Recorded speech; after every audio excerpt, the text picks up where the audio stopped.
Gretch? Gusto nila malaman yung thoughts mo. So Gretch, please stand up. Okay, Gretch. First of all, dahil alam namin syempre graduate ka na, sabihin mo na lang kung ano yung course na graduate or courses na graduatean mo.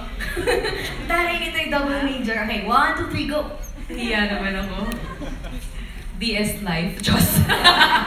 Anyway, BS Love Life. Diyos! Oh God! BS Management. BS Management Engineering. Tsaka AB Com. Tsaka minor in Development Management.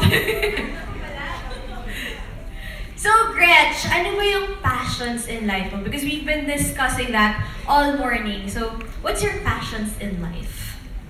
Actually, matagal ko na pong pinangarap maging katulad ni Ai de la Cruz. Kasi matagal na po kita napapanood sa TV.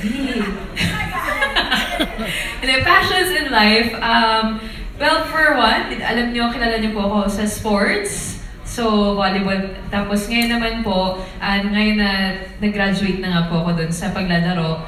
Ngayon naman po, I'm seeking to promote youth empowerment. So, I'm actually going around schools also doing these talks para ma-encourage po yung kabataan natin na to go for their dreams. Because I believe, we're all competing against ourselves. So, yun yung number one na kalaban natin, lalo na ngayon. And I think everybody needs a little uplifting just to be able to know what they're good at and to be able to let that develop into something good, into something greater, and always for a greater purpose. So, yun, youth empowerment. I'm actually here to cover for TV Patrol.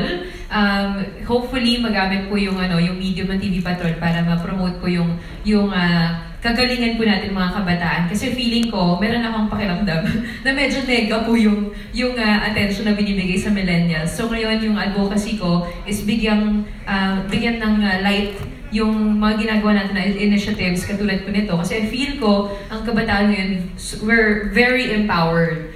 But we're also misunderstood at the same time because they think we're narcissistic, we're self-absorbed. But I think, di ba, opinionated. Pero I think we just have a different technology at hand, a different medium, a different way of expressing ourselves. So, naiba lang talaga yung kultura. Pero pareho lang tayo, lahat po tayo may pake. We all want to do something good for the country and for the world. Ang dami, sorry. Thank you, Gretch. And our Miss Universe is...